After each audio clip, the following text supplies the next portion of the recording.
పులిని తరిమి కొట్టడమే కాకుండా ఒక కొండ చిలువని చంపడంతో సాగర్తో స్నేహం చేయాలనుకుంటాడు మురారి అనే వ్యక్తి. ఫ్రెండ్లీగా షేక్ హ్యాండ్ ఇచ్చిన మురారి చేతిని అందుకుంటూ హాయ్ బ్రదర్, నా పేరు సాగర్ అని నవ్వుతూ పలకరించాడు.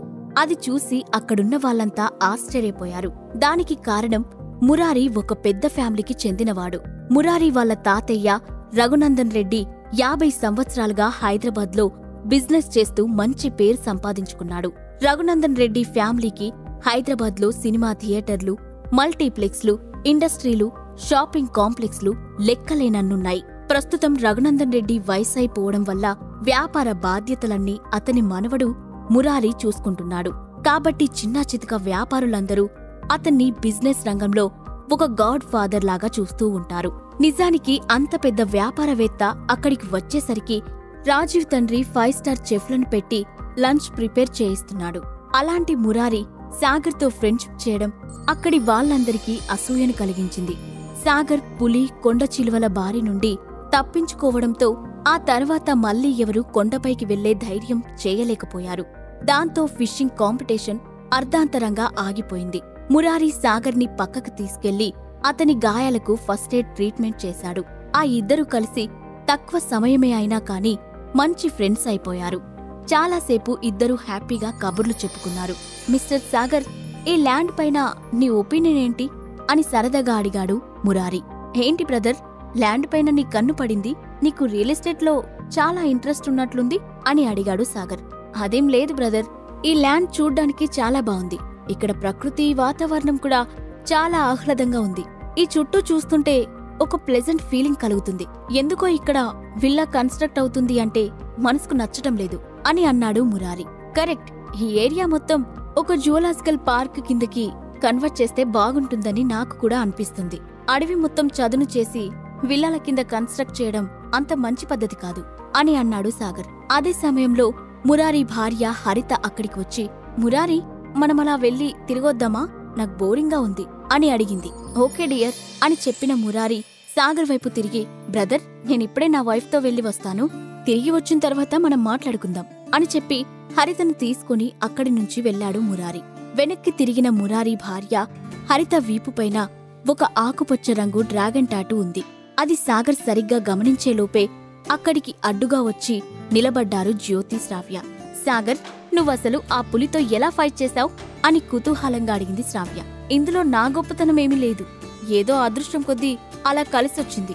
కాని పులి వెళ్లిపోయిన తర్వాత ఎక్కడ్నుంచి వచ్చిందో తెలియదు కాని ఒక కొండచిలువ వచ్చింది. దానిని నేను ఏమాత్రం ఊహించలేదు అని తాను చేసిన అడ్వెంచర్ గురించి అందరికీ వివరించి చెప్పాడు సాగర్. అది విని అందరూ సాగర్ని పొగుడుతుంటే రాజీవ్ మాత్రం అతని వైపు చిరాగ్గా చూస్తూ ఉన్నాడు. ఇంతలో ఎవరైనా ఉన్నారా అంటూ దూరంగా ఒక కేక వినిపించింది. ఆ అరుపుకి అందరూ తల తిప్పి అటువైపు చూశారు. అక్కడ మురారి తన భార్యను 2 చేతుల్లో మోసుకుంటూ కంగారుగా వస్తూ కనిపించాడు. అది చూసి వెంటనే అందరూ అతని దగ్గరికి పరిగెత్తారు. అప్పుడు మురారి ఆందోళనగా, ఇక్కడ ఎవరైనా డాక్టర్ ఉన్నారా?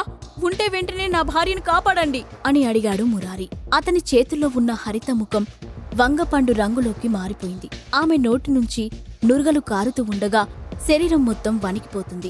అసలు ఇదంతా ఏంటి? మా చెల్లికేం జరిగింది అంటూ హరిత ఫ్యామిలీ మెంబర్ ఒకతను మురారిని అడిగాడు. అక్కడ ఏదో విచిత్రం జరిగినట్టు చుట్టూ జనం భూమిగూడారు. ఇంతలో ఒక వ్యక్తి అక్కడికి వచ్చి, హలో మిస్టర్ మురారి, నా పేరు లక్ష్మణ్, నేను MBBS కూడా చేశాను అని చెప్పి తనను తాను పరిచయం చేసుకున్నాడు. మీరు డాక్టరా? అయితే ఇంకా ఎందుకలా నిలబడ్డారు? త్వరగా నా భార్యకు ఏమైందో చూడండి అని హడావుడిగా అరిచాడు మురారి. అతని ప్రవర్తనకు భయపడిన లక్ష్మణ్ కొంచెం భయంగానే హరిత కండిషన్ చెక్ చేయడం మొదలుపెట్టాడు. కాసేపటికి అతని పెదవి విరుస్తూ, సారీ మిస్టర్ మురారి, మీ భార్య కండిషన్ చాలా సీరియస్గా ఉంది. ఆమె ఇంకొక గంట మాత్రమే బ్రతుకుతుంది అని చెప్పాడు లక్ష్మణ్. అది వినగానే మురారి కోపంగా, నువ్వేం మాట్లాడుతున్నావ్? అసలు నువ్వు డాక్టర్వేనా? సరిగ్గా చెక్ చేయడం రాకపోతే పక్కకు వెళ్లి కూర్చో, అంతేకాని నీ ఇష్టం వచ్చినట్లు మాట్లాడకు అని అరిచాడు. మిస్టర్ మురారి, మీరు నన్ను అపార్థం చేసుకుంటున్నారు. నేను చెప్పింది అక్షరాలా నిజం. నాకున్న మెడికల్ పరిజ్ఞానం ఉపయోగించి నేనిప్పుడు ఈమెకు సహాయం చేయలేను అని చెప్పాడు లక్ష్మణ్. వెంటనే మురారి కోపంగా రాజీవ్ వైపు చూస్తూ, ఇప్పుడు జరిగిన దానికి మీ ఫ్యామిలీ బాధ్యత వహించాలి. అసలు అంబులెన్స్ కూడా లేకుండా ఇంత పెద్ద క్యాంప్ ఎలా ఆర్గనైజ్ చేస్తున్నారు? ఎమర్జెన్సీ సిచ్యువేషన్లో స్టాండ్ బైగా అంబులెన్స్ పెట్టుకోవాలి కదా, కొంచెమైనా సెన్స్ ఉందా అని మరింత గట్టిగా అడిగాడు. అతని చేతిలో చివాట్లు తినడంతో రాజీవ్ ముఖం తెల్లగా పాలిపోయింది. అయినా వెంటనే తడబడుతూ, మిస్టర్ మురారి, మీరు కోపం తెచ్చుకోకండి, నేను ఇప్పుడే అంబులెన్స్ ని పిలుస్తాను అని హడావుడిగా అన్నాడు రాజీవ్. అదే సమయంలో జనాల మధ్య నుంచి సాగర్ ముందుకొచ్చి, అనవసరంగా వృధా ప్రయత్నం చేయకండి, అదంతా టైం వేస్ట్, ఇక్కడ్నుంచి సిటీకి మధ్య చాలా దూరం ఉంది, అంబులెన్స్ వచ్చేలోపు ట్రీట్మెంట్ జరగకపోతే ఆమె మరణించే అవకాశం ఉంది అని అన్నాడు. మరిప్పుడేం చేయాలి మిస్టర్ సాగర్? నా భార్యని ఎలా కాపాడుకోవాలి అని టెన్షన్ గా అడిగాడు మురారి. నేనొకసారి చెక్ చేసి చూస్తాను అన్నాడు సాగర్. అది విన్న మురారి ఆశగా, అంటే నీకు మెడిసిన్ తెలుసా బ్రో అని అడిగాడు. దానికి సాగర్ సమాధానం చెప్పేలోపే అఖిల సాగర్ చేయి పట్టుకుని వెనక్కి లాగి, మురారి గారు, ఇతను చెప్పింది విని మీరు అపార్థం చేసుకోకండి, ఇతనికి మెడిసిన్ గురించి కొంచెం కూడా తెలీదు అని భయపడుతూ అంది. అఖిల, నువ్వెందుకంత టెన్షన్ పడుతున్నావు?